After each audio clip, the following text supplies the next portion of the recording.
Enormous Crocodile by Roald Dahl. Illustrated by Quentin Blake. Read by TheNewStoryteller.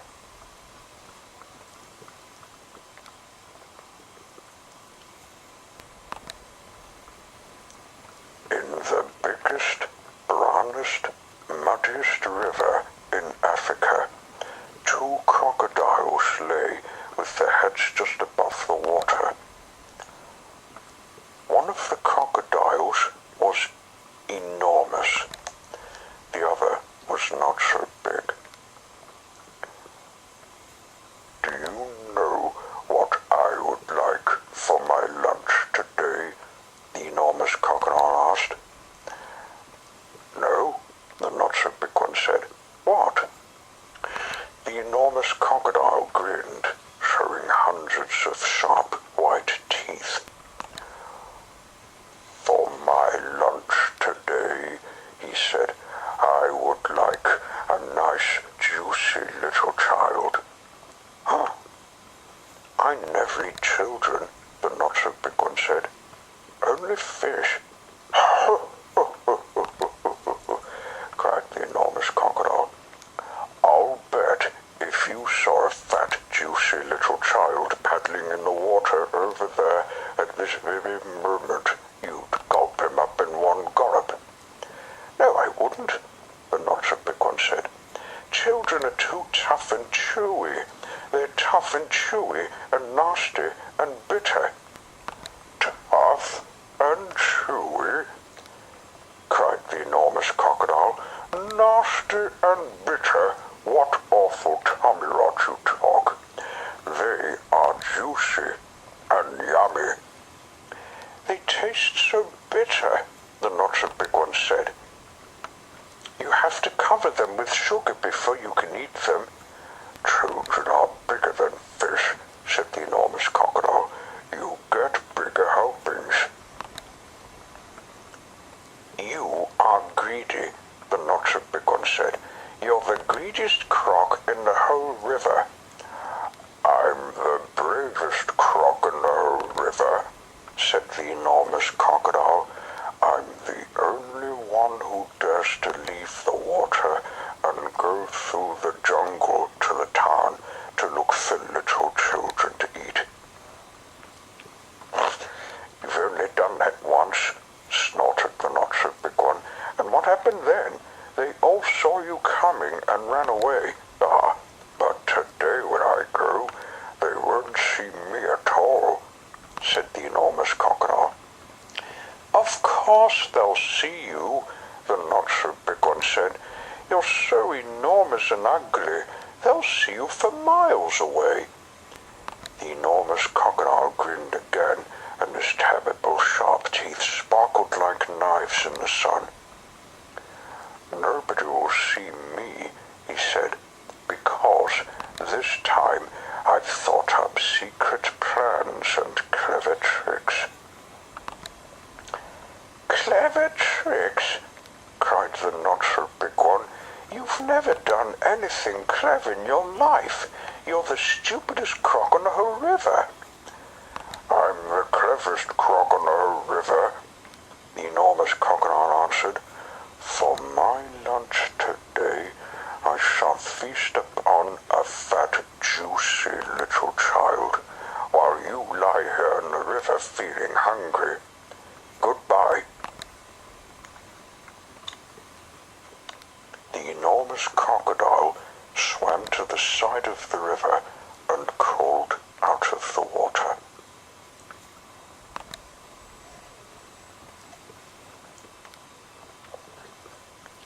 A gigantic creature was standing in the slimy, oozy mud on the riverbank. It was Humpy Rumpy, the hippopotamus. "Hello, hello," said Humpy Rumpy. "Where on earth are you off to at this time of day?" "I have secret plans and clever tricks," said the crocodile. "Oh dear,"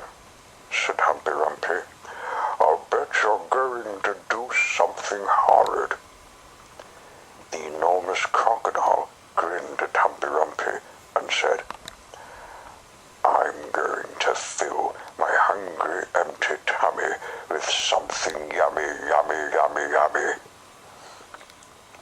"What's so yummy?" asked Humpty Dumpty. "Try to guess," said the crocodile.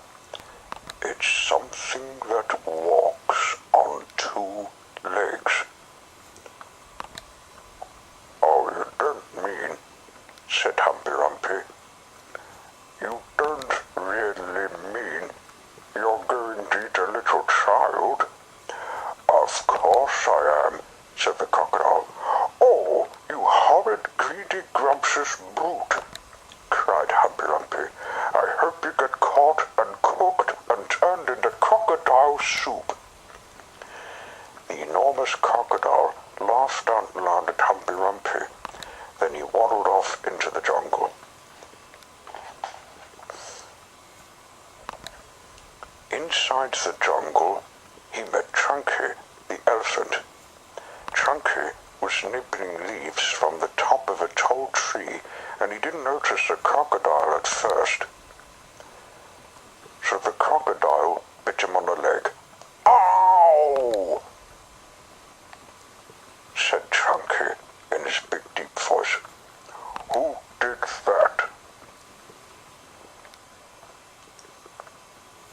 "Oh, it's you, is it, you beastly crocodile? Why don't you go back to the big brown muddy river where you belong?" "I have secret plans and clever tricks," said the crocodile. "You mean you've nasty plans and nasty tricks?" said Chunky. "You've never done a nice thing in your life." The enormous crocodile grinned up at Chunky and said, "I'm off to find a yummy child for lunch. Keep listening and you'll hear the bones go crunch." "Oh, you wicked beastly beast!" cried Chunky. "Oh, you foul and filthy fiend! I hope you get squashed and squished and squizzled and boiled up into crocodile stew." The enormous crocodile laughed out loud and disappeared into the thick jungle. A bit further on, he met Mugglewump, the monkey. Mugglewump was sitting in a tree eating nuts. "Hello, Cocky," said Mugglewump. "What are you up to now?" "I have secret plans and clever tricks," said the crocodile. "Would you like some nuts?" asked Mugglewump. "I have better things to eat than nuts," sniffed the crocodile. "I didn't think there was anything better than nuts," said Mugglewump. "Aha!" said the enormous crocodile. "The sorts of things I'm going to eat have fingers, toenails, arms and legs and feet." Mugglewump went pale and began to shake all over. "You aren't really going to gobble up a little child, are you?" he said. "Of course I am," said the crocodile. "Cloves and all. Ooh, they taste better with the cloves on."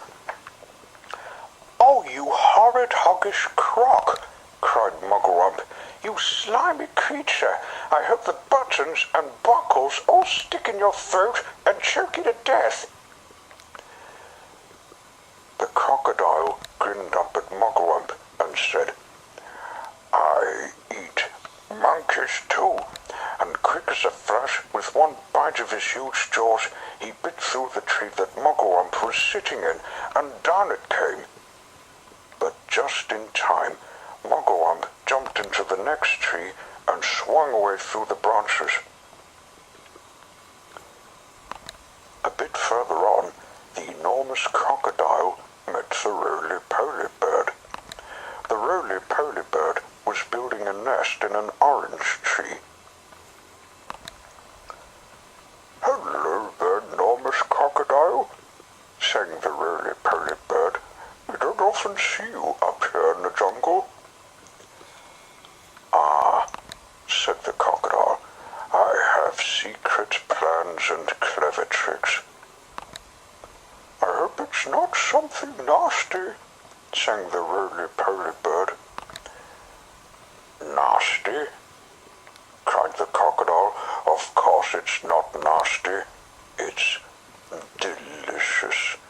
It's luscious. It's super. It's muscious. It's duper. It's better than rotten old fish. You mash it and munch it. You chew it and crunch it. It's lovely to go. Squish. It must be berries, sang the roly-poly bird. Berries are my favourite food in the world. Is it raspberries, perhaps? Or could it be strawberries?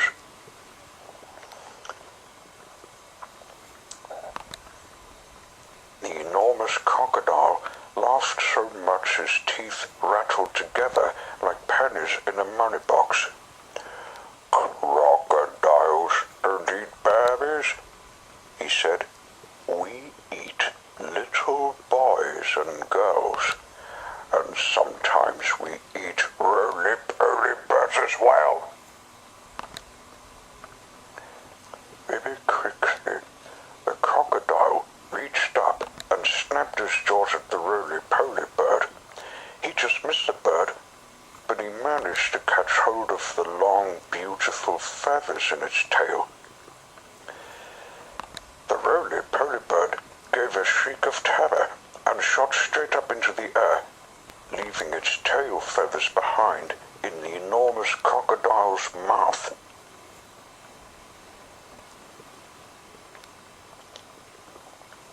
At last, the enormous crocodile came out of the other side of the jungle into the sunshine. He could see the town not far away.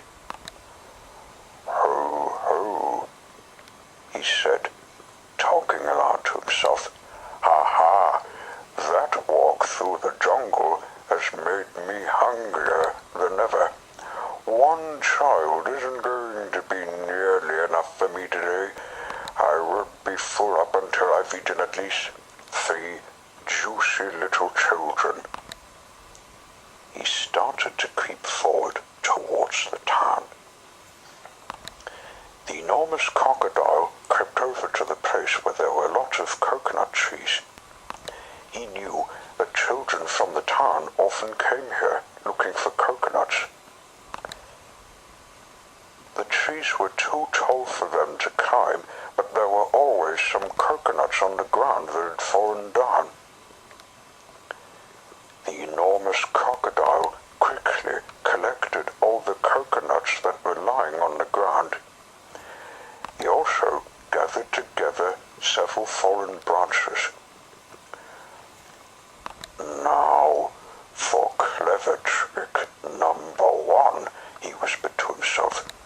It won't be long before I am eating the first part of my lunch.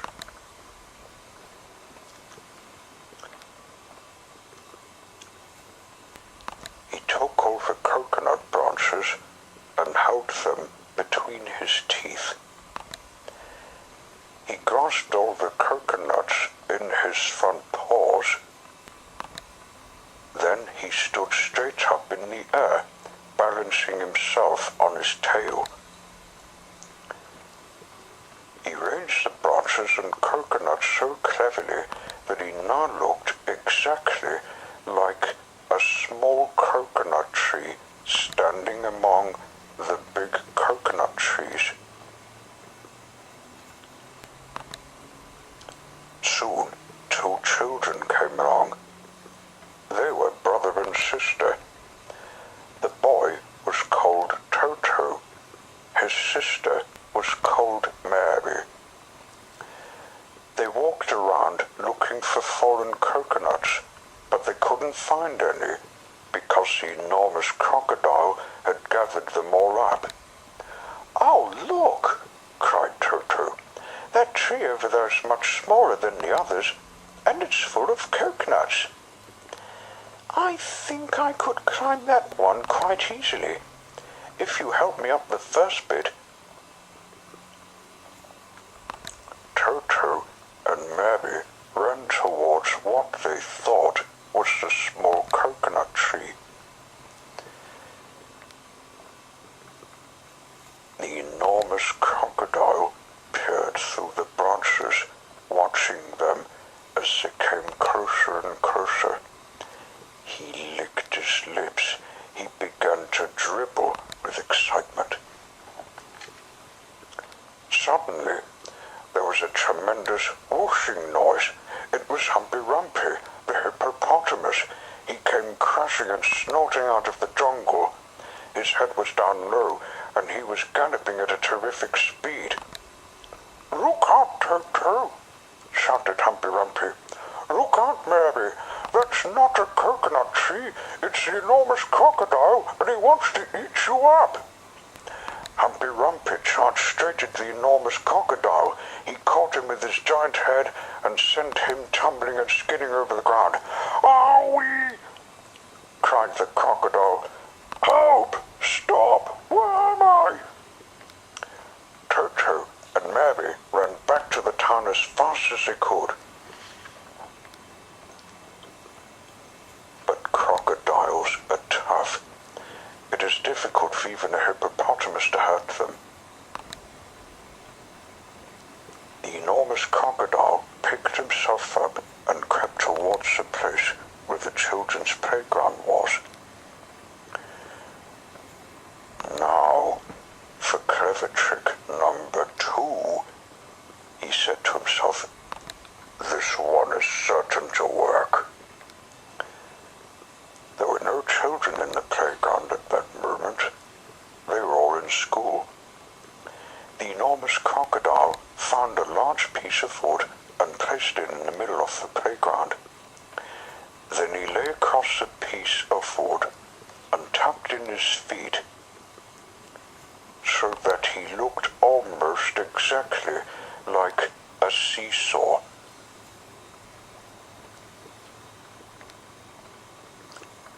When school was over, the children all came running onto the playground. "Oh, look!" they cried. "We've got a new seesaw!" They all crowded round, shouting with excitement. "Mag's either first go. I'll get on the other end. I want to go first. So do I. So do I." Then a girl, who was older than the others, said, "It's rather a funny, knobbly sort of a seesaw, isn't it? Do you think it'll be safe to sit on?" "Of course it will," the other said. "It looks strong as anything." The enormous crocodile opened one eye just a tiny bit and watched the children who were crowding round him. Soon he thought, "One of them is going to sit on my head, then I'll give a jerk and a snap, and after that it'll be yum, yum, yum."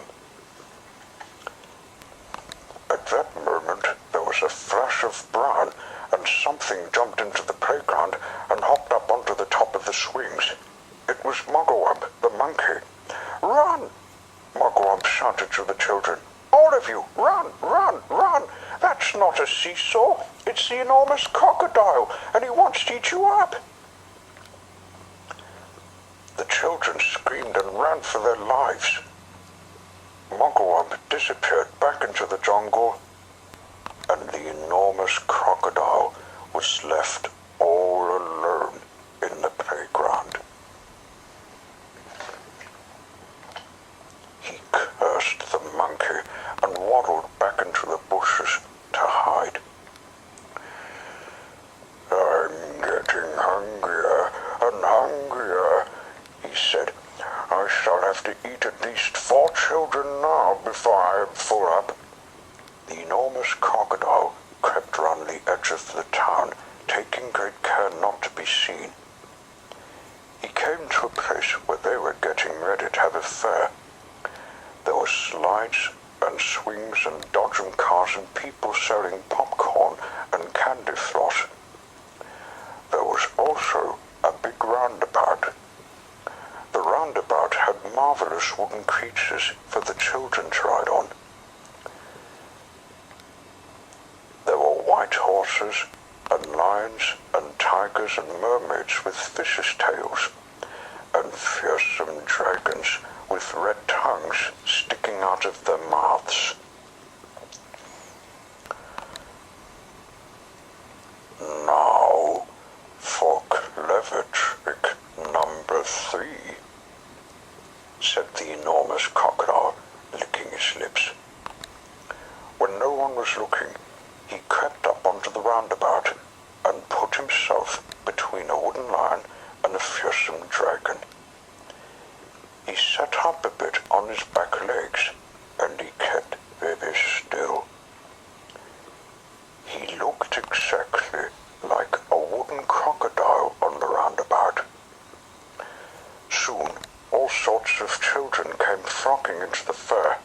Several of them ran towards the roundabout. They were very excited. "I'm going to ride on a dragon," cried one. "I'm going on a lovely white horse," cried another. "I'm going on a lion," cried a third one. And one little girl, whose name was Jill, said, "I'm going to ride on that funny old wooden crocodile." The enormous crocodile kept very still, but he could see the little girl coming towards him. "Yum, yum, yum," he thought. "I'll gulp her up easily in one gulp." Suddenly, there was a swish and a swoosh, and something came swishing and swooshing out of the sky. It was a roly-poly bird. He flew round and round the roundabout singing, "Look out, Jill! Look out! Look out! Don't ride on that crocodile!" Jill stopped and looked up. "That's not a wooden crocodile," said the roly-poly bird. "It's a real one. It's the enormous crocodile from the river, and he wants to eat you up." Jill turned and ran. So did all the other children. Even the man who was working the roundabout jumped off it and ran away as fast as he could. The enormous crocodile cursed the roly-poly bird and waddled back into the bushes to hide. "I'm so hungry now," he said to himself. "I could eat 6 children before I am full up." Just outside the town, there was a pretty little field with trees and bushes all around it. This was called the picnic place. There were several wooden tables and long benches, and people were allowed to go there and have a picnic at any time. The enormous crocodile crept over to the picnic place. There was no one in sight. "Now for clever trick number 4, he whispered to himself. He picked a lovely bunch of flowers and arranged it on one of the tables. From the same table, he took away one of the benches and hid it in the bushes. Then he put himself in the place where the bench had been by tucking his head under his chest and by twisting his tail out of sight. He made himself look very much like a long wooden bench with 4 legs. Soon, 2 boys and 2 girls came along carrying baskets of food. They were all from one family, and the mother said they could go out and have a picnic together. "Which table shall we sit at?" said one. "Let's take the table with the lovely flowers on it," said another. The enormous crocodile kept as quiet as a mouse. "I shall eat them all," he said to himself. "They will come and sit on my back, and I will swizzle my head round quickly, and after that it will be squish, crunch, gollop." Suddenly, a big deep voice from the jungle shouted, "Stand back, children! Stand back! Stand back!" The children stopped and stared at the place where the voice was coming from. Then, with a crashing of branches, Chunky the elephant came rushing not a bench you're going to sit on, he bellowed. It's the enormous crocodile, and he wants to eat you all up. Chunky trotted over to the spot where the enormous crocodile was standing, and quick as a flash, he wrapped his trunk round the crocodile's tail and hoisted him up into the air. Hey, let me go, yelled the enormous crocodile, who was now dangling upside down. Let me go, let me go. No, Chunky said, I will not let you go. We've all had quite enough of your clever tricks. Chunky began to swing the crocodile round and round in the air. At first he swung him slowly, then he swung him faster and faster and faster and faster still. Soon the enormous crocodile was just a blurry circle going round and round Chunky's head. Suddenly, Chunky let go of the crocodile's tail, and the crocodile went shooting high up into the sky like a huge green rocket. Up and up he went, higher and higher, faster and faster. He was going so fast and so high that soon the earth was just a tiny dot miles below. He whizzed on and on. He whizzed far into space. He whizzed past the moon. He whizzed past stars and planets until, at last, with the most tremendous bang, the enormous crocodile crashed headfirst into the hot, hot sun. And he was sizzled up like a sausage.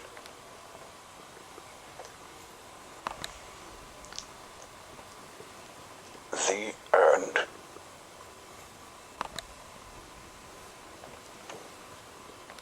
I finally got it right this time. Last time I read this book, I said this word swish, not squish. This audio film was recorded in my bedroom